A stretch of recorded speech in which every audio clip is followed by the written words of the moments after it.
Hello and welcome. This is the VCD Roundtable episode number 61, and today we are going to do a bit of a VMware Explore Las Vegas recap. I think before we go too deep into the service provider or VCD related content topics, maybe we talk a bit about the conference in general. Maybe Matthias, you start with how you felt from the outside about it, because you couldn't be there. Honestly, this year, Explore was amazing. I didn't have any jet lag, so not flying around half the globe is pretty amazing.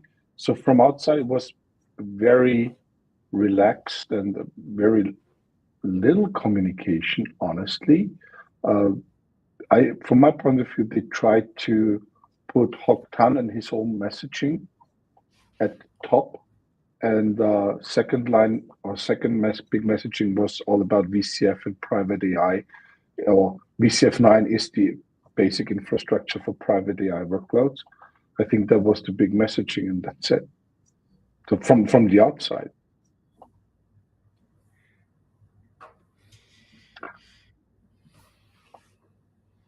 Sasha, you were on the inside.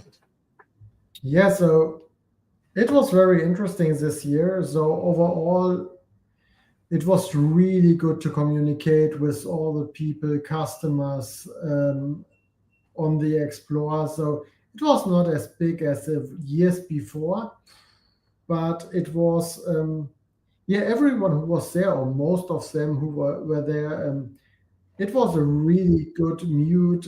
Everyone loves this product. Everyone loves the announcements of the generalization that private AI is now on one part included in the product in VCF9. You don't have to pay dedicated for it. And additional to that, this clearly commit in the private AI clouds. That's perfect. And yeah, I said before, everyone love it and wants to go with it. Everyone wants to test now with VCF9, wants to try what's possible. They want to see more. Also on the hand-on labs, there were so many people and they are so excited about the new product. So from that perspective, it was a really good conference. Yeah, I think it was interesting to see the smaller size, but the feedback very often was, for many people, it's like it was more relaxed. That gave them far more access to the people they wanted to meet with, whether it was tech experts or a leadership team or something else. So I think from that perspective, for those customers who were really into it, it was, I think, quite an interesting or a much more interesting event to go with. It also had other positive effects, according at least to Sasha. Food was much better than the years before because they just had so much. There was no shortage, and they could actually just produce something of a higher quality for the same amount, because the amount of attendees was pre-booked, as it sounded like. So that was pretty good. We entered the keynote pretty late because we had a meeting before and there was not much space left. So even the keynote was pretty much completely full. So that was pretty good. I like the aspect that they did more demos this time. And from what I heard, they want to do even more demos in future keynotes again. So that, I think, is well received by customers as well. And you can clearly see that Hock continues his journey of, hey, we are all in for to move workloads of the hyperscalers, move them back into the VMware stack. And then, yes, if they are on the VMware stack, they can go to a hyperscaler, but here is also our list of service providers they can go into. And we will cover about the changes of that list in a bit. But I think that was pretty well received. Overall feedback was also interesting how many customers are already on their VCF9 journey, because in the past, VMware released a version 7, 8 or something like that. It took at least a year until the majority of customers were really considering it for production. This time it came out 3 months, 4 months ago. And there are huge discussions from customers who are starting first deployment. Some are already on production. So this is really, really interesting. I mean, yes, there are issues, and yes, you need to qualify before if this works for you, if it has the feature sets you need.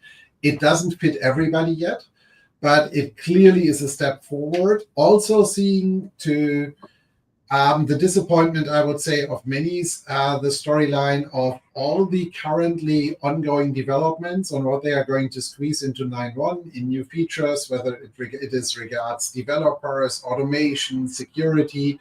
So there is a lot coming in the next couple of months for the next release. So all of that, I think, is overall very, very positive. So from that perspective, yeah, I think it was a very, very positive customer-related conference.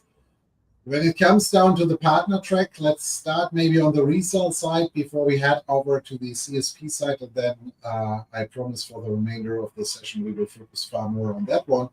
On the resale side, I mean, this was the first conference, especially after in North America, Broadcom dramatically reduced partner headcount, and it feels like they are not yet finished, especially when they made very, very clear statements that for them, the only valid partner is a partner who is 100% focused on Broadcom and who is not necessarily having migration services to other platforms and things like that.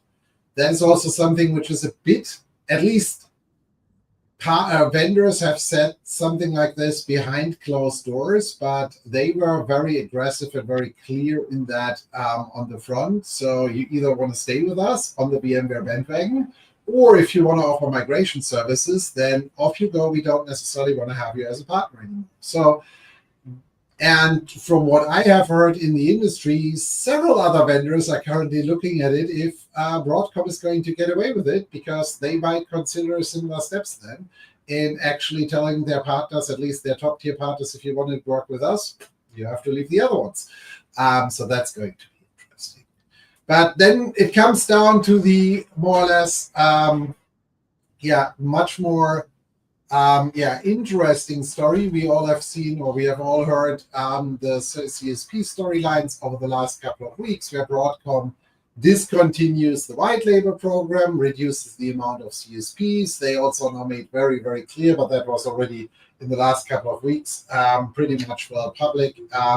They are no longer going to have partner levels for CSPs, so there is no difference between Pinnacle and Premier anymore. All CSPs are going to be on the same level. For the moment, they reiterated that this does not yet apply for Europe.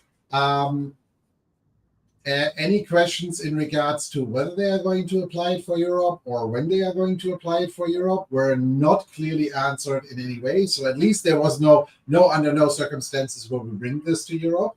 So I think the belief some people have that this might come to Europe, it's more a question of when, not if. And it's going to be interesting because they announced several changes. I mean, we all know about the 125% core overcommit limit. It sounds like that they want to restrict that even further, potentially. I had a bit of the feeling they wanted to just test it out, what the reactions are, and then see if it backfires too much and they actually get away with it. Because let's face it, that would get Broadcom in the position that there is no overusage calculation for them anymore, making their life a lot easier and the whole business far more predictable. So, other than that, let me quickly sum up, and then Sasha can chime in and say what else he heard. There were a lot of sessions around cloud automation or VCF automation, where they tried to showcase as much as what they think is multi-tenancy already. I think the hardcore CSPs looking at it will clearly say it's like, this is by far not good enough yet for multi-tenancy. This is very, very basic functionality we have so far for dedicated clusters, and then even there are limitations. So we are by far not there where we need to be if we continue to run shared infrastructure. But I would say other than that, you can at least say that they try to mention multi-tenancy and try to build something, but I think there is still a long way ahead. Sasha, your take. Yeah, you said most of that. So it was interesting to see overall that also a lot of service providers were on the conference who was kicked out of the program, who got the cancellation of the contract. And they clearly said and searched, they had so many meetings, they are searching for a solution because every one of them said, hey, it's a perfect product. Also with the announcements of the AI stuff and all of the new changes. So they clearly said we want to use this product, and they're searching really hard for solutions how to use this product in the future now. So that was a very interesting part from my perspective, and we have some questions here, so I can show it. What is the logic behind offering some services to US customers only? Why exclude European Union? If I think then I mentioned it wrongly. At the moment, the situation is all the changes to the CSP program are applied to the US only, or not US only, to everything outside the EU.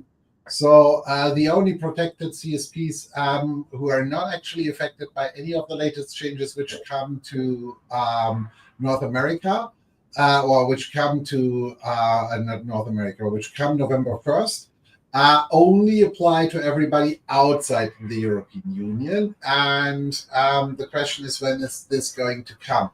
At the moment, I'm not aware that there is any service which is US customers only. So maybe I mistold the storyline. Yeah, so EU was excluded from the changes. Africa was dropped completely. Yes, that's also, yeah, outside the European Union, and there was no service provider who stay in the program. So yeah, let's see what the future brings us. But as said before, there are many who are searching now for solutions because the product is really good. They want to use the product. Yeah.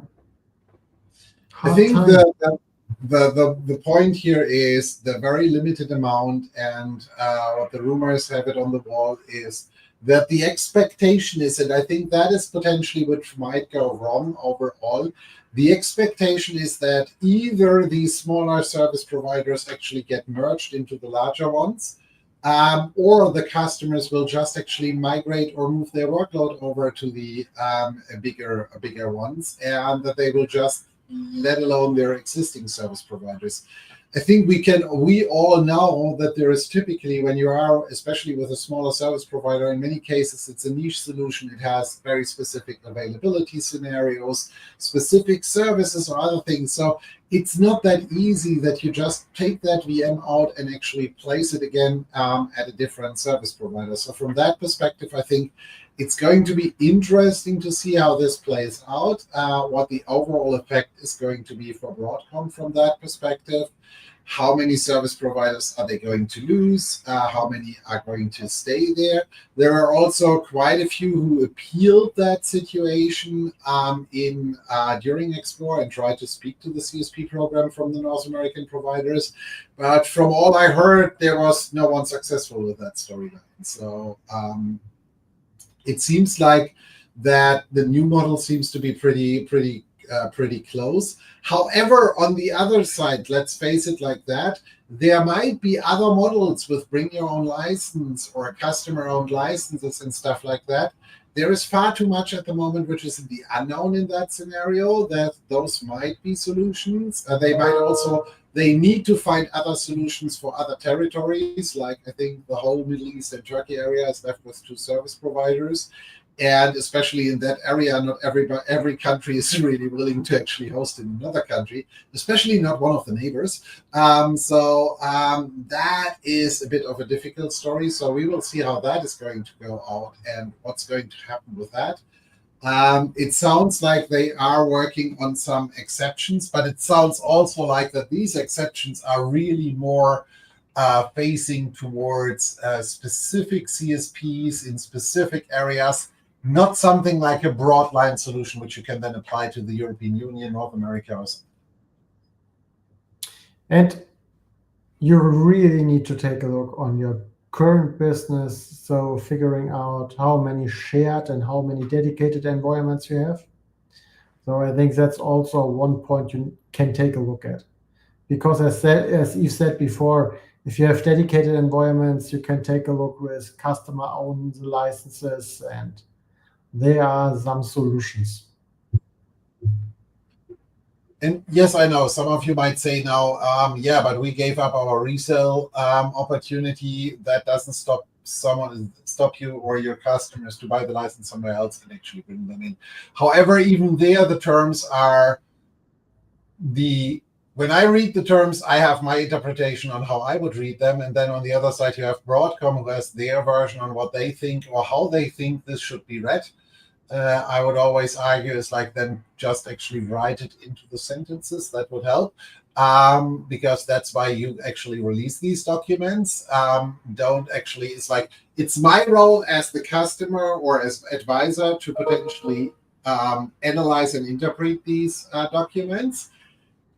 The author or vendor themselves should normally not actually do the same and actually say, but this is how we read this way. You know, it's like, no, then you just actually rewrite this if you don't like it. Especially Broadcom, which makes very clear again and again that whenever they want, they can change the terms and conditions on their webpage at any given point in time without further warning. So from that perspective, nothing stops them from doing this. But yeah, so those, I think, were the major things. Anything else, Matthias, which you felt from the outside while all of this was running? Not that much, honestly speaking. Just that there was a Comdivision poker tournament. That's a rumor I heard. Yes. And again, Sasha didn't win. He's not allowed to win, aside the fact that he can't play poker. But we stick with the sentence. He's not allowed to win. We had a mixture out of one was from a partner, one was a customer, and one was from Broadcom, as far as I remember the first three. Yes. Right. So we had good communications at the poker tournament and more attendees than last year. And we are growing with the poker tournament, so hoping next year will be much bigger again. Speaking about this year, we'll have an Explore in Las Vegas again next year. It was officially confirmed both at the venue as well as later on the webpage and everything else. So next year it's Vegas again. Is that the last one? I think it's a week later. Yeah, it starts on the 31st of August. Mm-hmm. It's kind of a week later. Yeah. But again, that doesn't really matter that much. And one more interesting part, the food was much better than the years before. That's not a big challenge. But it was really good. So not only it was better, it was really good. Thanks. Now I'm hungry. Not that far until dinner, Matthias. Yeah. Oh, yes, it is. That's your personal problem then. Yeah.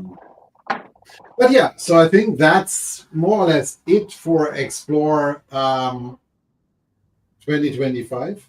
The next few weeks, I think, will still be very, very interesting because we have the local events in different territories coming up. There was basically, they said, no planned advisory boards. I mean, the CSP program had an advisory board. We were invited to actually participate on behalf of our white label hosts and everything else, because we also got the statement that we can continue to stay in the program. I didn't see many other Europeans being invited into that one. I'm not sure if that is a message or not. But other than that, yeah, the European conferences are coming ahead. London is sold or oversold, however you want to call it. No seats for London anymore. Frankfurt opens September 10th. At the moment, they have potentially the expectation that that one is going to be sold out very quickly as well, because those people who can't make it to London will go to Frankfurt most likely, as it is much later in the year. But so if you want to go to Frankfurt, make sure that you book your ticket very, very quickly. We will also be in Frankfurt with a set of people. So if you want to meet up there and talk all things CSP, Sasha is going to be in London as well. So if you are attending London, ping Sasha beforehand so that you can meet with him as well. I'm going to be in Palo Alto at that time already. As we always say, we need to be as near to the source as possible. So I'm going to spend 1 or 2 weeks in Palo Alto and check out what the latest and greatest is going to come from there. That being said, I would say, oh, there is one more question. New VCD hand-on labs post Explore. There was no new VCD release, so why would they give out new VCD hand-on labs? So they have, as VCD moving to VCFA, they had a lot of labs around VCFA. And they will be available also post Explore. So that will be possible, but I don't think that they will create new hand-on labs for VCD. Also, please note there is a change in the login procedures. You can no longer just simply create a user account. You need to have a user account in the support portal. At least on the hands-on lab, it's free, but as far as my last understanding was, that's only free for people who have an active support contract. But I'm not 100% sure. I haven't tested it with any other account, but it seems like that whole in the future is going to be more restricted towards customers and not so much. But we will see as soon as all of those changes are going to be implemented. Local conference are coming. A lot to cover over there. And then 1st of November, all the program changes for CSPs should be implemented. So latest by then, we should know much. So with that being said, potentially there is not going to be an episode in 2 weeks' time. We are currently re-evaluating because of some slow changes in the program if we are going to switch back from 2 weeks to 4 weeks schedule. But we will keep you posted. If you follow us on social media, you will see that. And talk to you then. Goodbye. Bye. Bye-bye, and maybe see you in London.